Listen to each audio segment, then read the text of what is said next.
What's the best way to overcome depression? Antidepressant drugs, or Buddhist meditation? A new trial has examined this question.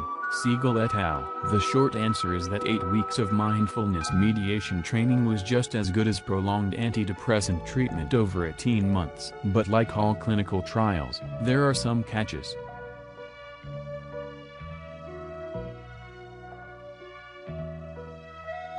Right mindfulness, samsati, is the 7th step on the Buddha's Noble Eightfold Path of Enlightenment, in its modern therapeutic form.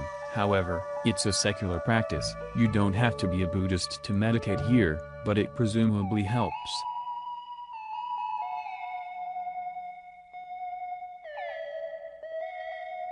Mindfulness meditation is also branded nowadays as mindfulness-based cognitive behavioral therapy, MCBT, although how much it has in common with regular CBT is debatable. The technique is derived from the Buddhist tradition. The essence of mindfulness is deceptively simple. You try to become a detached observer of your own feelings and thoughts, rather than just getting angry.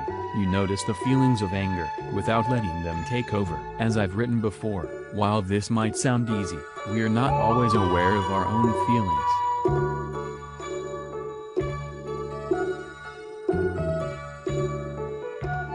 MCBT has attracted a lot of attention as a possible way of helping people with depression achieve relapse prevention. The idea is that if you can train people to become aware of depressive thoughts and feelings if they start to reappear, they'll be able to avoid being sucked into the cycle of depression.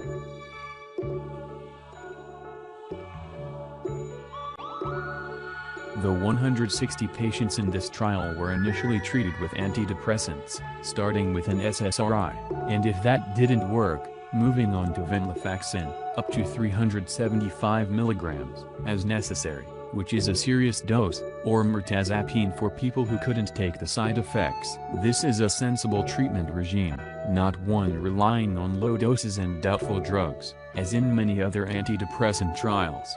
About half of the patients both stayed in the trial and achieved remission. After 5 months of sustained treatment, these 84 patients were randomized into 3 groups: continuation of their antidepressant, placebo pills, or mindfulness. The people who ended up on placebo had their antidepressants gradually replaced by sugar pills over a number of weeks, to avoid withdrawal effects.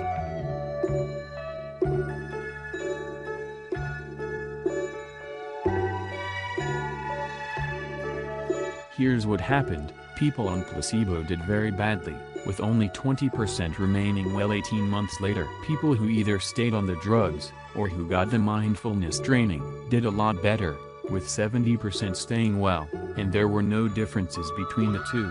However, here's the catch. This was only true of a subset of the patients, the ones who had an unstable remission, meaning that when they were originally treated with drugs, their symptoms went up and down a bit. The stable remission people showed no benefits of either treatment, with the ones on placebo doing slightly better, if anything. Overall, though, this is a decent study, and shows that, for some people, mindfulness can be helpful. A skeptic could complain that mindfulness was no better than medication, but it might have 2 advantages: cost and side effects, though this would depend on the medication you were talking about. Some are a lot more expensive, and more prone to side effects, than others. The mindfulness meditation also wasn't double-blind, so the benefits may have been placebo effects, but that could be said of almost any trial of psychotherapy. I also wonder whether you'd do even better if you became all mindful and stayed on medication. This study had no combined treatment group, unfortunately, but this is something to look into.